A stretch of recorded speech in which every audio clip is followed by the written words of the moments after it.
Hola, ¿cómo están? Bienvenidos a este canal. Oigan, pues todavía no le sé muy bien arreglar esto de la luz porque todavía se refleja aquí la luz natural de la ventana y aunque ya le tapé con una cortina que cubre completamente la luz, quedó completamente oscura si tampoco se trata de eso. Pero bueno, vamos a hablar, no tanto de un balance lector, sino más bien de mi año lector, porque solo he leído 21 libros y una mención honorífica particularmente para El Camino de Swan, que pertenece a la serie de En Busca del Tiempo Perdido. Pero como yo tengo la serie en 3 tomos, todavía no termino el primero, que viene también con Bajo la sombra de las muchachas en flor. Y entonces, a ver, para mí es complicado encontrar como un top 10 en años anteriores de mis mejores o mis peores lecturas. Y en este caso, en 2025, quise empezar por, desde un principio, poner el primer libro que leí y luego el segundo libro, decir, este me gustó más que el anterior, o cómo, ¿no? Entonces, decir sí o no, y entonces se van a ir acomodando de, pues yo tengo como que los que más me han gustado y los que menos me han gustado. Entonces, aquí tengo mi top 10, que a ver si se va a alcanzar a ver. Este, aquí tengo el que sigue y el que sigue, y entonces vamos a empezar con este. El último que tengo aquí es, aquí está, del año 2025, que es El cuerpo en el que nací. Y es que esta es una mujer, es Guadalupe Nettel, tiene una narradora donde ella nos va a decir cómo le fue a ella en una época en la que sus papás estuvieron en los años 70, donde había muchos excesos y por lo tanto muchos vicios, mucha liberación también. Y entonces al practicar el poliamor, que en ese entonces no se llamaba así, sino se llamaba Haz el amor y no la guerra, eh, el matrimonio se rompió. O sea, no aguantó la filosofía de ese momento. Entonces, ella también nos va a platicar lo que fue, cómo le fue a ella el haberse quedado con su abuelita, que su abuelita mientras a ella la mandaba a limpiar la casa, a barrer, a trapear, a lavar los trastos, a su nieto lo abrazaba y le decía, ay, mijo, o sea, tú con tu sola presencia iluminas aquí toda la casa, ¿no? Entonces, precisamente ella nos habla de cómo era este machismo, porque también al nieto lo dejaba salir a jugar fútbol, a fiestas, cosa que ella no, aunque pues ella se empecinaba tanto en jugar fútbol, aunque su cuerpo de mujer le fue jugando malas pasadas, porque entonces cuando se empezó a desarrollar pues ya no fue lo mismo. ¿Cómo fue su vida? Su mamá estudió un posgrado o posgrados en Francia, y cómo fue mudarse a uno de los barrios de Francia. Cómo fue regresar a México y estar en un liceo aquí donde hablaba el idioma, pero no compartía, como, por ejemplo, como ahorita lo que está pasando con la canción de Belinda, que a pesar de que hablara el idioma y que la mamá tenía la oportunidad de meterla en este liceo, pues a ella le faltaba mucho viaje, mucha cultura, muchas conexiones, etcétera. Entonces, a la hora de estar comparando los libros, yo digo, bueno, me gustó más este que el anterior, y entonces este se va quedando al final. Luego, el que sigue en mi lista, aquí se refleja la pantalla, es este Color Esperanza. Este libro para mí ha sido polémico. Es Color Esperanza de Perla Conchita, no se ve muy bien, de Perla Conchita Peña Campos. Es el primer libro de la autora, de hecho pues yo la felicito, Perla, te felicito. Te felicito por animarte a publicar, y además por todo este proceso que pues ha sido muy largo. Solo las personas que han publicado libros saben que entre terminar un libro, o sea, no solo es escribirlo, sino casi que quién diría que lo más fácil sería escribir, pues ahora se tienen que enfrentar con la publicación, con las correcciones, con la maquetación, con la publicidad, o sea, muchísimas cosas. Entonces, pues yo quiero felicitarte. Lo que pasa en esta situación, y es que este para mí ha sido un libro muy polémico porque podría estar ocupando uno de los niveles, pues a lo mejor no estaría en el top 10 porque hay otras lecturas que me han gustado mucho más, pero sí estaría en un nivel más arriba. Pero ¿qué pasa aquí? Que les faltó una última edición. O sea, a mí eh, hay como cuestiones gramáticas que no están de manera adecuada, o sea, como que la dejaron, o sea, no sé qué pasó, porque no he hablado con la autora de cómo fue su proceso, pero me da la impresión de que la dejaron, de que le dijeron, sí, cuenta. Hace varios cuentos acerca de lo que está viviendo el México contemporáneo, y eso me parece audaz, me parece valiente, y me parece que sí, o sea, que alguien tiene que estar contando estas historias, y entonces pues yo te felicito, Perla Conchita. Nada más que sí falta una última revisión y estas últimas ediciones. Además, ahora en la época del TikTok, que tenemos 3 segundos para capturar la atención de nuestro lector, no creo que haya sido la mejor opción poner el primer cuento que está, porque también nos perdemos un poquito en que no sabemos quién es el narrador. Me parece que están hablando de unas canciones, no sabemos si es la música de fondo, no sabemos si es el narrador, no sabemos si es de otra persona, porque de repente no sabemos si es primera persona, si es tercera persona o si es música de fondo. O sea, no está separada esta parte. Aparte hay una canción que le da el nombre al libro y no sé si también ahí se tenga que referenciar. O sea, que estén citando y referenciando y no hay nada, o sea, simplemente dicen color esperanza y se sueltan hablando, ¿no? Entonces yo digo, bueno, ¿y dónde está la referencia? Pero bueno, por eso es que no ocupó uno de los lugares más altos. Sin embargo, platica muchos temas y por lo tanto este libro podría estar un poco más arriba. Pero entonces viene lo que es Cómo ser famosa, de Caitlin Moran. Vamos a ver aquí. Caitlin Moran, Cómo ser famosa. Y este probablemente me interese menos que el de Color Esperanza, pero por lo menos pasó por una edición y maquetación y cosas así. O sea, ahora sí que cumple los requisitos. Cómo ser famosa nos va a hablar desde la experiencia de una persona que trabaja en los medios de los artistas y nos va a decir cómo es su día a día y en esa época de los 90s, a mediados de los 90s, cómo se vivía un escándalo. O sea, sucedió un acontecimiento con ella y de hecho ella lo dice. Es un escándalo donde su intimidad se vio vulnerada al una persona haberla grabado sin permiso y haber hecho público el video. Entonces, como sucede esta parte, ella sabe, no sabe decir que no, se siente incómoda, sigue su vida, pasan 2 meses, por ahí alguien le comenta algo, sigue su vida, o sea, pasa como un año antes de que se haga viral. Entonces aquí podemos contrastar el mundo actual de 2025 contra situaciones que pasaban en 1995 y todo este mundo, o sea, se nota que el autor tiene experiencia en este mundo. Vámonos más rápido porque apenas llevo 3 de 25. Yo creo que ya no va a ser necesario, ya no va a haber oportunidad de la mención honorífica. Aquí tengo otros 6 libros, ya pueden ver cuáles son. Vámonos con Persona Normal, de Benito Taibo. Este libro yo no pensé que apareciera en este... Bueno, voy a dejar de tejer porque igual me distraigo con eso. En ese top 10 de la lectura que a mí me gusta, aunque particularmente me lo recomendaron a mí y lo leí yo. Yo también he leído mucha literatura juvenil e infantil y no lo he puesto en este top porque entonces la lista me quedaría larguísima. Yo he leído como 52 libros este año, incluyendo ese tipo de libros. He querido hacer un proyecto donde hable de ellos, pero ahorita enfocándonos. Persona Normal me parece un libro ideal, un libro juvenil, pero cuando está narrando un libro, o sea que va a narrar, por ejemplo, El Conde de Montecristo, o va a narrar, ya se me olvidó qué libros narra. Es un niño de 13 años que tiene un tío que lo inicia en la lectura. De hecho, le hace todo un ritual y todas las aventuras con el tío Paco son excepcionales, son magníficas. O sea, para esta persona le dejan huella. O sea, si él tiene la carita larga por un amor, él le dice, marca el teléfono a la chava, eso viene al principio, y recítale este poema. Entonces él dice, márcale.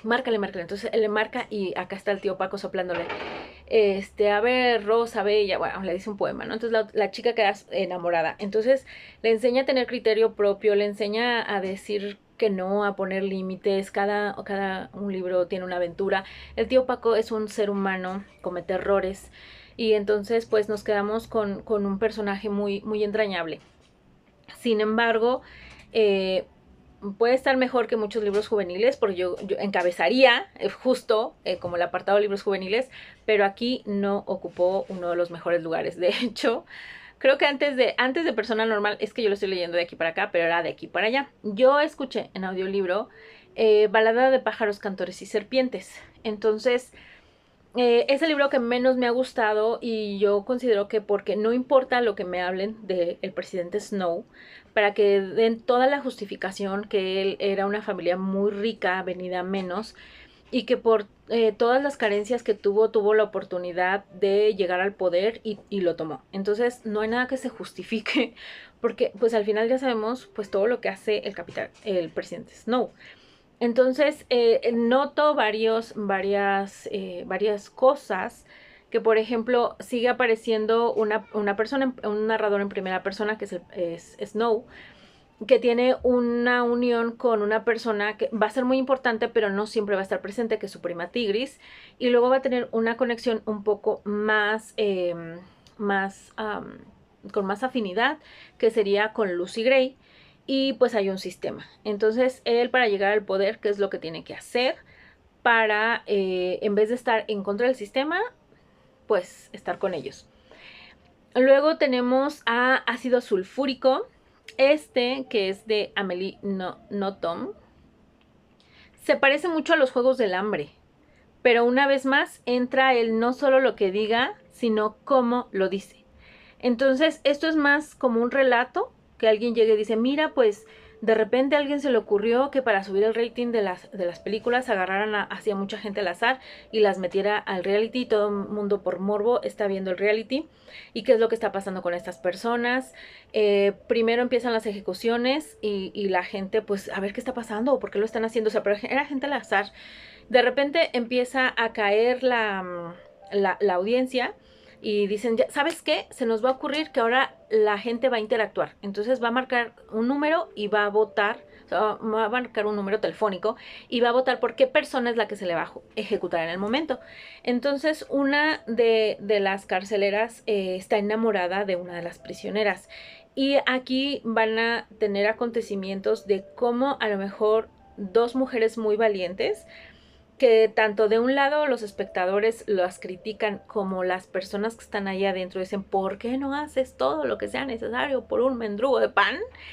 Y cómo otras personas están dispuestos a todo, a acceder a lo que le pidan, a que la moral se les sea cuestionable, o sea, a cualquier cosa con tal de un mendrugo de pan, o sea, de vivir un día más. Entonces aquí habla de dos mujeres muy valientes. Yo consideraría que en este libro, que además es súper cortito, se podría resumir todo lo que es los Juegos del Hambre. Pero, bueno, la saga de los Juegos del Hambre. Pero les comento, es como si fuera un relato. O sea, nos dicen cómo surge la idea, cómo se aumenta el rating, cómo baja y cómo se enfrentan a este sistema. Entonces, que si vemos es más o menos el seguimiento de lo que se hizo en los Juegos del Hambre. Entonces, bueno, ya tenemos ahí a lo que es persona normal, y ahora nos pasamos a ¿qué? Space Invaders. Este es un libro chileno de un autor chileno, autora Nona Fernández. Es muy cortito, muy breve, en 2 sentadas yo realicé la lectura. Y habla desde unas voces polifónicas de niños de 12 años que nos van a hablar de cómo vivieron ellos la dictadura en Chile. Cómo empezó para ellos estar en un grado escolar, pues como 6º año más o menos, aquí en México sería como 6º año de primaria, y cómo empiezan a estar en la política. Y hay una parte que me gusta mucho, que empieza con que sí son muy jóvenes, que sí no son muy jóvenes, que sí los vieron con propaganda, que sí, o sea, vemos a unos niños que a lo mejor están empezando a intentar tener noviazgos, están tratando de tener una vida cotidiana, pero se ven de lleno metidos en esta dictadura. Y entonces, a través de cartas, a través de sueños, a través de recuerdos, van a construir como un puzzle, como un rompecabezas, lo que fue para ellos vivirlo, y además desde el punto de vista de los carabineros y desde el punto de vista de los guerrilleros. Y entonces ellos van a hablar de este juego, que era el que se jugaba en esa época, donde ellos en una maquinita pues eliminaban a las naves y la dictadura eliminaba personas. Pasamos a Amanecer en la cosecha, un libro súper bonito que para mí con esto cierran la saga. Nos explican muchas cosas, por supuesto quedan muchos personajes de los que no hablan, porque pues no saben la vida de ellos, ¿no? Que pueden ser muy interesantes, pero el que hablan de Haymitch y que hablan de más o menos de cómo fue el sistema, mientras con el presidente, o bueno, Snow, cuando a él le tocaron los Juegos del Hambre tenían 10 años y eran muy precarios. Con Haymitch ya suben un poquito más del nivel, pero todavía no llegan a la opulencia de los que le tocaron a Katniss Everdeen. Entonces yo considero, bueno, el último capítulo, casi todo está narrado de Haymitch joven. Y el último capítulo está narrado de Haymitch después de la saga de los Juegos del Hambre, o sea, de los 3 libros de la trilogía. Entonces ya hay que haber leído Balada de pájaros, cantores y serpientes, porque en este libro de Amanecer en la cosecha se va a dar por hecho que muchas cosas que ya se vivieron en los décimos, no sé qué, en los décimos Juegos del Hambre, se van a retomar aquí y a lo mejor la autora ya da por entendido que nosotros ya lo leímos o que ya sabemos ese dato. Para mí cierra bastante bien la saga y yo con esto ya tendría suficiente. Vamos a ver más adelante cómo se comporta Ana Starobinets con su libro Tienes que mirar. Es un relato, bueno, es una novela corta también. Bueno, no corta, pero es que a mí me gustan los tochos, pero bueno, pues termino leyendo libros cortos. Porque En busca del tiempo perdido no lo he terminado como 4 años. Bueno, Tienes que mirar. Hay un capítulo que le da nombre al libro y está más adelante. Es la narración, es una persona que tiene un embarazo y entonces cómo se enfrenta a este embarazo. Ya tiene una hija, ya está grande la niña, me parece que tiene 8 años. Tiene un esposo, los dos son escritores y trabajan desde casa. Entonces reciben la noticia de, pues estoy embarazada. Entonces, ¿cómo asimilan esta situación de, pues va a haber todo un cambio, ¿no? Porque estoy embarazada. ¿Cómo empiezan a ilusionarse con este bebé? ¿Cómo llegan al médico y le dan un diagnóstico de displasia renal poliquística bilateral? Quiere decir que los 2 riñones están invadidos de quistes, están inflamados, ocupan todo el espacio abdominal y no van a permitir en cierto momento que tenga líquido amniótico, y son niños que no sobreviven al parto. Entonces vamos a ver, ella vive en Rusia, como a ella le dicen, te vamos a hacer cita, o sea, no le preguntan si quieres o no quieres, o sea, tienes que hacer cita para terminar tu embarazo. Y entonces ella está en shock, ¿no? Porque ella está súper ilusionada con el bebé y de repente le dicen esto y no le dan tiempo ni de procesar la noticia y le dicen, ten la cita para que vengas. Y luego ella se mete a foros de madres que están pasando por esa misma situación en Rusia y también otros internacionales, donde satanizan a estas mujeres. O sea, les empiezan a decir que una persona que es capaz de hacerle daño a su propia sangre, y empiezan a tirarle muchísimo odio. Ella se mete a foros internacionales y se da cuenta que en los otros foros no son tan agresivos como en su país. Y ella dice, hay gente que no quiere o que no está de acuerdo con la decisión que tengo que tomar, pero hay reglas. Y entonces dice que si no tienes nada bueno que decir, por lo menos decirle, deseo que todo salga bien y ya. O sea, no tienes por qué aquí venir a crucificar a nadie. Y ella entonces encuentra más cobijo en el ámbito internacional que en su propio país. En su propio país todo como pues tiene que ser así, asado y así. Y ella por algunas amistades llega a Alemania por la decisión que tiene que tomar. Y todo, o sea, cambia completamente. O sea, le informan qué es el diagnóstico que le dieron al bebé. Si ella continúa el embarazo, cuáles son los pros y los contra o los riesgos. Si interrumpe el embarazo, qué es lo que va a pasar después de que el niño haya nacido. Porque recordemos que la interrupción hasta las 12 semanas tiene un nombre. Después de las 12 semanas es nacimiento prematuro. Entonces, si nace, supongamos, a las 20 semanas, sigue siendo un nacimiento prematuro, pero el bebé no es viable por las pocas semanas que tiene. Entonces, a ella le dicen, bueno, tú ya rebasaste este tiempo, ¿no? Entonces ya va a ser un nacimiento. Entonces, va a ser un nacimiento prematuro o un nacimiento a término. ¿Qué implica? Y hay una escena súper conmovedora que le dicen a ella cómo se van a despedir de su bebé. O sea, el bebé no es viable porque no tiene función renal. Entonces, ¿cómo se enfrenta a ella? O sea, ¿qué decisión va a tomar? ¿Lo interrumpo ahorita porque se queda sin líquido amniótico y va a tener un sufrimiento fetal? ¿O me espero a que la vida siga su curso, no? Pero una vez que ya se llega el momento en que se tenga que despedir del bebé, ¿cómo se despide de él? Entonces es muy diferente porque mientras en un país le dicen, no, esas mujeres que... Acá le dicen, oye, tranquila, te dejamos con él y todo el tiempo que tú quieras despedirte, le ponen un Moisés con flores, lo visten de bebé, pueden abrazarlo. El bebé tiene una carita muy triste. Es un libro muy conmovedor. No es crudo, bueno, igual sí es crudo, pero me refiero a que ella te va a contar cómo lo está viviendo. Y también qué implica el ir a ver al bebé después de que fallece. Llevárselo, no ir a verlo. O sea, qué implica cada una de las cosas y las recomendaciones que le hacen. Y lo primero que le dicen es, tiene que ver a un psicólogo. Y ella, no, yo ya... O sea, yo lo que tenga que hacer lo voy a hacer. No, tiene que ver un psicólogo. Es uno de los requisitos y que mínimo pase 3 días para que usted piense, o sea, le van a dar toda la información, o sea, ahora sí que consentimiento informado, toda la información, todas las dudas que tenga y por lo menos tiene que pasar 3 días para que usted medite o analice lo que se tiene que hacer y mínimo son 3 días, de ahí en fuera usted se puede tomar todo el embarazo para tomar una decisión. Y pues sí es muy muy diferente, ella tiene que regresar a Rusia y entonces aquí está la cuestión, o sea, ¿cómo llegamos a Rusia con una cajita? O sea, con un féretro. Y también esta parte donde dice que a todos los bebés los ponen en una fosa común, porque si lo piensas bien van a estar acompañados. Que no sabemos qué hay en más allá, pero a lo mejor ellos van a tener con quién jugar.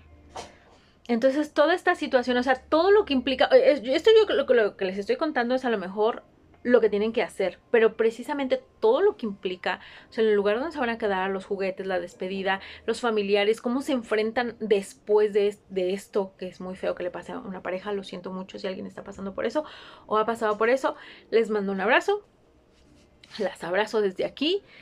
Y también se involucra al padre, porque dicen que normalmente en Rusia todo lo vive la madre. De hecho, la madre tiene que estar sola porque tiene que sufrir y se queda internada 5 días. Y en Alemania no. En Alemania solo es la situación que van a hacer y es de entra y sale y pueden entrar y salir.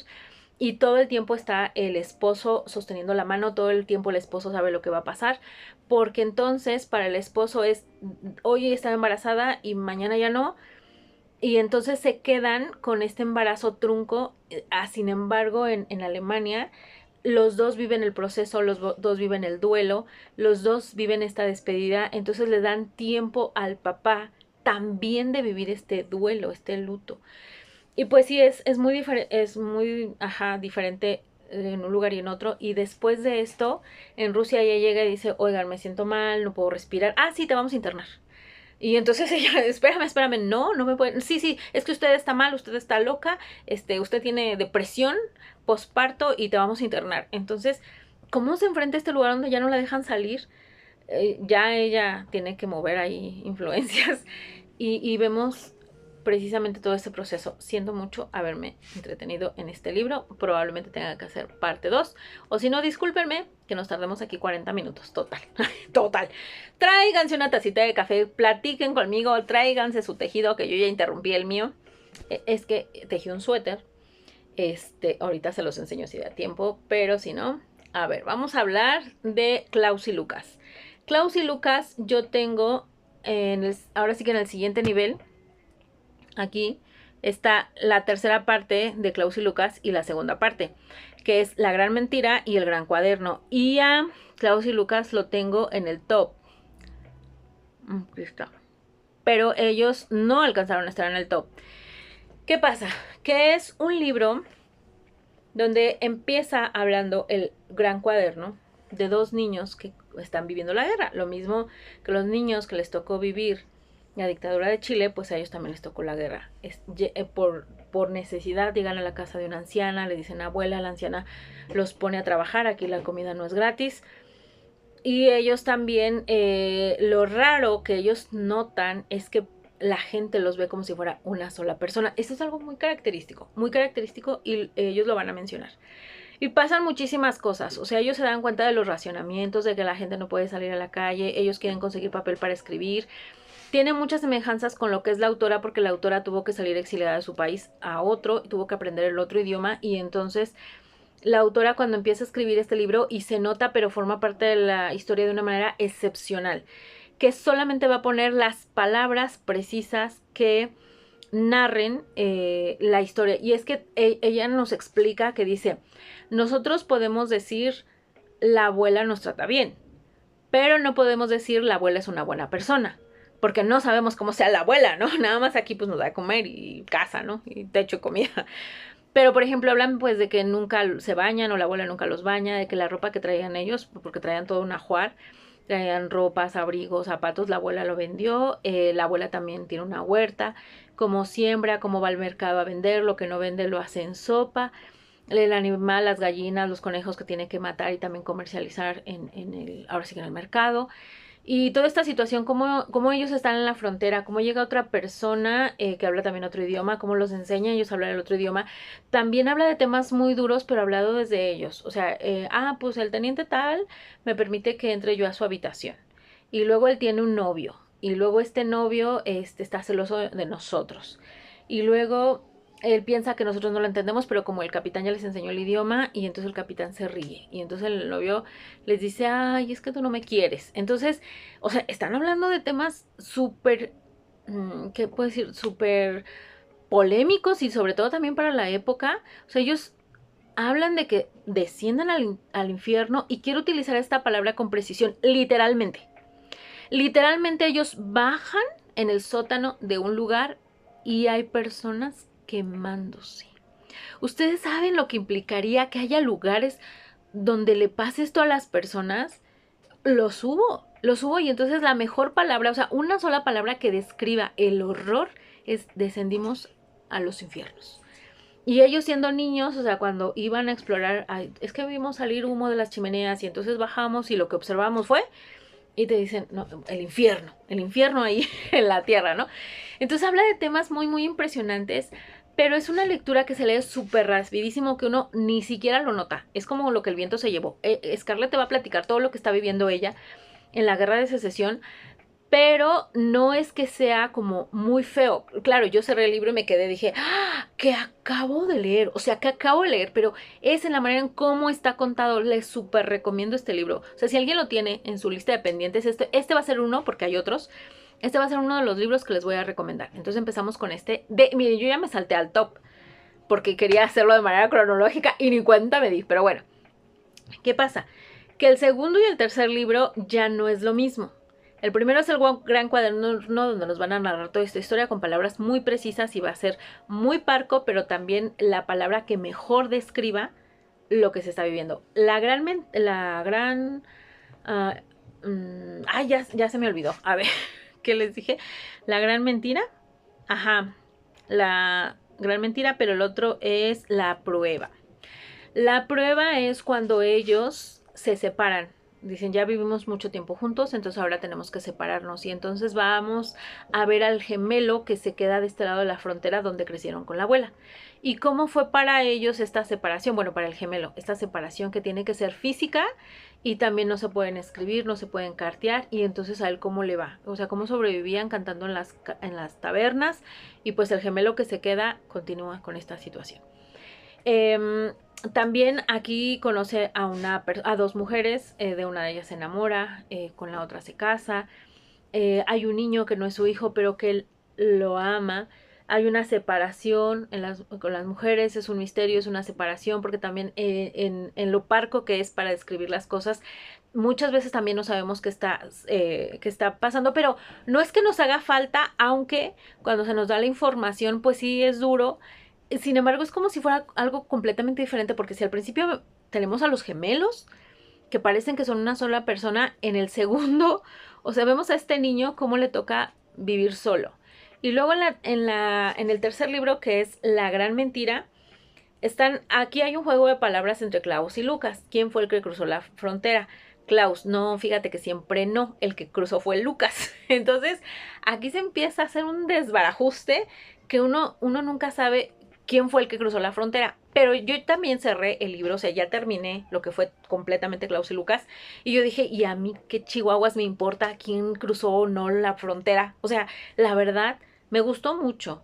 Y por supuesto está arriba de otros libros. Pero yo dije, me lo hubiera ahorrado y la verdad es que no hubiera cambiado en nada lo que siento por el libro de El Gran Cuaderno. O sea, yo creo como el Gran Cuaderno, toda la historia se complementa. Por supuesto, la historia cierra muy bien. O sea, nos habla de estos dos gemelos que dentro de la narración sí existieron. O sea, dentro de la narración.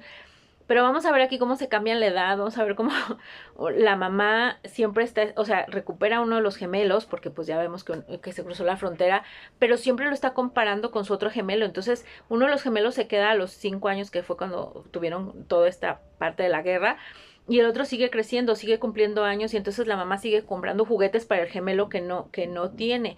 Y compara todo el tiempo a su gemelo. Ay, ¿es que no tienes trabajo? tu gemelo ya lo tendría. Bueno, aquí empezamos con, es que Klaus ya lo tendría. Y uno, bueno, ¿quién es Klaus? ¿Quién es Lucas? O Lucas no ha llegado. Entonces uno, ¿qué está pasando, no? Y entonces aquí la mamá todo el tiempo es, ay, ¿por qué no te has casado? Tu gemelo ya se hubiera casado. También hay una buena mujer, yo creo que víctima de la infidelidad, donde hay un matrimonio y el hombre se enamora de otra persona, también aparece desde el principio, y esta persona, o sea, la mamá se vuelve loca de dolor, es muy entendible, se vuelve loca de dolor y de ahí se arma todo, o sea, todo lo que le da sentido a esta historia, por qué esta historia sucedió, fue porque la mamá estaba celosa, que entiendo, muy entendible su dolor. El papá terminó en el hospital, ella también, su gemelo también, y entonces uno de los niños de 5 años se quedó solo, sin mamá, sin papá, porque estaba en el hospital gravemente, ¿no?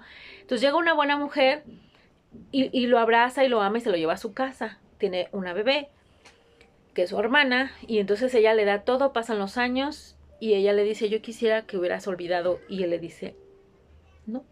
O sea, tú me amas, me diste de comer, yo estaba vagando en las calles solo porque mi mamá estaba gravemente herida. La mamá, una vez que recupera el gemelo, pues todo el tiempo lo compara y entonces le dice esta chica, pues es que yo te amo, o sea, tú eres para mí, eres mi hijo. Y él le dice, si tú no existieras, yo nunca hubiera tenido esta tragedia. Entonces aquí también nos dan lecciones de vida, que esta persona, siendo tan buena persona, no fue suficiente. Pero bueno, pues los animo a, o sea, si hubiera ciertos libros que yo les recomiendo leer, Klaus y Lucas completo, o sea, los 3 libros completo. Pero si nada más quieren quedarse con un libro, sería el Gran Cuaderno. De aquí tenemos La muerte de Iván Ilich, que este es un relato muy corto. Si lo tienen en pendientes, este sería otro de los libros que yo les recomendaría leer. Ya tienen reseña en el canal por si quieren ir a verla, y entonces también ya no me entretengo tanto en esto. Y es un hombre que nos va a platicar desde su niñez cómo fue, las relaciones que tuvo, lo que él estudió, el trabajo que le asignaron, que él, para darle una mejor vida a su esposa, que el matrimonio cuando empieza, está la expectativa contra la realidad, todo bien, pero empiezan a tener problemas y entonces el matrimonio se empieza a tambalear. Aquí él también se tambalea físicamente, se cae. Ay, perdón. Es que se me empieza a secar la garganta. Se empieza a tambalear, recibe un golpe en un costado y eso poco a poco va a ir, primero ignora el dolor, lo va resistiendo hasta que la esposa no aguanta, lo manda a revisarse, pero pues ya no. A veces cuando uno no escucha a su cuerpo, y entonces pues esto, miren, se llama La muerte de Iván Ilich. O sea, les digo, ya tienen reseña en el canal. Pero entonces vamos a ver que es un hombre que el que trabaja y quiere darle muchas cosas a su esposa, y quiénes son las que terminan disfrutando de todo esto, y al final, ¿cómo lo ven? O sea, que él llega a una aceptación que para liberar a su familia de tanto sufrimiento, a pesar de que él sufre lo indecible, termina por aceptar que él necesita irse para que su familia quede liberada de la carga que es él. Entonces, imagínense, muy impactante. Se los recomiendo. Si lo tienen en pendiente, sería una lectura que sacarían muy rápido. Los Juegos del Hambre. Esta también no me voy a meter mucho porque ya hablé un poquito en lo que fue Amanecer en la cosecha y Balada de pájaros, cantores y serpientes. Me gusta mucho más que los otros 2 libros. Entonces, en orden de esta saga, me gusta Los Juegos del Hambre, me gusta Sin Sajo, En Llamas, Amanecer en la cosecha y Balada de pájaros, cantores y serpientes. En ese orden es el que me gustan. Ya he hablado de ellos en otros libros, en otros videos, y a lo mejor le haga su propio video. También sobre Héroes y Tumbas tienen una reseña en este canal, los invito a pasar a verlas. Pero aquí tiene una narración, que dentro de esa narración tiene el informe sobre ciegos, que se puede encontrar de manera independiente. Yo en el libro les decía que, bueno, en el video les decía que eran 3 narradores y nada más les hablé de 2. Primer narrador es Martín. Hay un narrador omnisciente que nos va a hablar de Martín. Oh, sí, es omnisciente. Ajá. Y en tercera persona nos va a hablar de Martín y de los diálogos que tiene con Bruno y con Alejandra. El segundo narrador es en primera persona y va a ser pues ya se me olvidó, pero es el papá de Alejandra. a ver si ahorita me acuerdo, pero es el papá de Alejandra, que en primera persona, y nos va a hablar de toda esta investigación que hace acerca de las sectas, de la manipulación, de los ciegos, de los viajes que realiza, de la maldad que tiene. Nos va a aterrizar como en casos prácticos cómo se toman todas estas filosofías de lo que es el anarquismo, que no tienen leyes, del socialismo, nos va a hablar un poco de Rusia, nos va a hablar un poco de Argentina y del europeísmo. Y como tercer narrador, que ese fue el que no llegué a contar, Bruno. Entonces también vamos a cerrar con él. Y aunque directamente se habla, o sea, se cuestiona la existencia de Dios, no me había dado cuenta que a lo mejor en el cuestionarse esta existencia, ahí mismo encuentra la respuesta. O sea, estas señales que él pide, las encuentra, nada más que muchas veces o no sabemos interpretarlas o no sabemos cómo interpretarlas. Pero bueno, ay, dice que ya se acabó aquí la luz. El libro que sigue, que sería Claroscuro, de... Ay, fíjense, ya se me olvidaron los autores, cosa curiosa. Permítame un momento. Ya me acordé. Clara Larsen. Esto a mí se me hizo muy importante. O sea, ¿por qué este libro ocuparía un lugar más alto que, por ejemplo, alguien que se atreve a levantar la voz y hablar de lo que está sucediendo contemporáneamente en México, que es Color Esperanza? O sea, ¿por qué este libro de Claroscuro me importaría más? Primero porque está bien escrito, ¿no? Que eso es lo que le faltó, pienso yo, al otro libro. Y este también porque nos va a hablar de una situación que tiene todo un grupo de personas, que son los afrodescendientes, donde aquí nos hablan, o sea, cómo es vivir con el estigma de tener la piel de color. O sea, tan solo con los insultos que le dicen. Y las personas, ¿por qué optan por hacerse pasar por blancos? O sea, todos los derechos y privilegios, bueno, no. O sea, todos los derechos que tenemos como seres humanos que tienen, que ellos no tienen, a pesar de que ya no son, ya no hay esclavitud o que ya se abolieron ciertas leyes. O sea, cómo siguen teniendo pues, los estragos o las secuelas de ese pasado que tienen. Entonces, me parece que aunque lo aterriza en un caso práctico de dos mujeres, realmente está hablando de todo un grupo o de todo un sector muy importante de la población. Entonces, por eso es que ocupa también un lugar más alto y también en la manera en la que lo escriben. Y esta justificación del por qué una persona de color quisiera decir, no, pues yo soy blanca, porque incluso ni siquiera pueden entrar a los mismos restaurantes. Bueno, y llegamos con el top 3, que esto es lo mejorcito del año. Ya les hablé de Klaus y Lucas. Este es el gran cuaderno, la primera parte, la que más me gustó. Pasemos a las herederas de la Singer, ya tienen video. Aquí van a hablar, es como una saga familiar, esta es una relectura por tercera vez y la incluyo, es uno de mis libros favoritos. Van a hablar de 4 mujeres, pero también de la Singer. La Singer tiene sangre, que también va a contar como una protagonista principal. Y en esta segunda relectura, o sea, 3 veces, lo releí una vez, lo releí 2 veces apenas. Pues me acabo de dar cuenta que aparentemente, simbólicamente, la Singer también fue juzgada por las leyes. Bueno, no se le hizo un juicio, pero pues está en un lugar representativo donde se va a empezar a tomar cartas en el asunto de luchar por los derechos de las mujeres. Entonces, sí, se me hizo muy simbólico.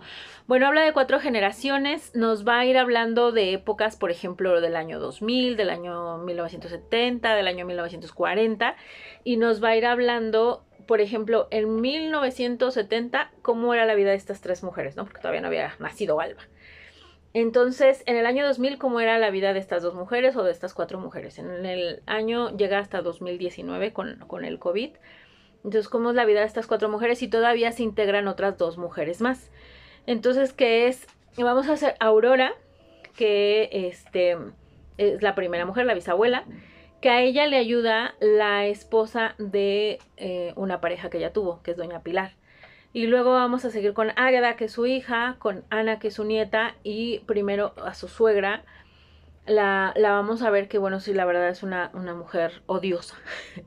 Pero vamos a ver también en estas 2 mujeres a la que le ayuda a Aurora y a Ana, cómo vamos a ver la sororidad.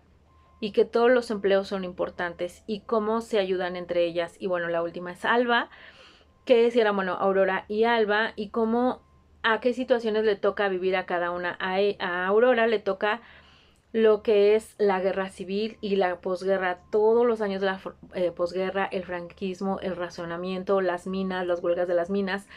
A Águeda le va a tocar ya un poquito mejor, o sea, ya un poquito más que su mamá, que llega un momento en que pone una academia. Y eso no se preocupen, porque desde el principio, o sea, el libro abre así como, el primer recuerdo, bueno, 2021. El primer recuerdo que tengo es el de 1976. Entonces está hablando de 2021, pero se va al 76. Es Ana la que lo recuerda. Entonces ahí su mamá ya tiene una academia. Entonces Ana va a tener una academia, digo Águeda, y Águeda va a querer mandar a su hija a la universidad, y Ana estudia en la universidad y es abogada. Y luego ya con Alba vamos a encontrar el lesbianismo, que también se va a regresar hasta Aurora. Aurora no es lesbiana, pero va a haber casos de homosexualidad. Y donde a Alba se va a enfrentar, ya siendo hija ella de un empresario, de un banquero, se va a enfrentar a luchar por los derechos de las mujeres. Entonces hablan muchísimos temas. Es un libro, me parece que tiene como 600 páginas, es que yo lo leí en electrónico. Y muy, muy, muy recomendable, o sea, para mujeres empoderadas, pero empoderadas, o sea, no porque alguien salga y diga, yo soy luchona y luchadora y soy empoderada, no. O sea, cada una lo que le tocó vivir, enfrentarse y salir adelante, y la resiliencia. Hay hombres que sería como Ferino, el papá de Aurora, los gemelos de Aurora, los hermanitos de Alba, el esposo de Ana. Hay hombres, está Jesús, el esposo de Águeda, pero esas van a ser historias secundarias. Entonces te las recomiendo muchísimo.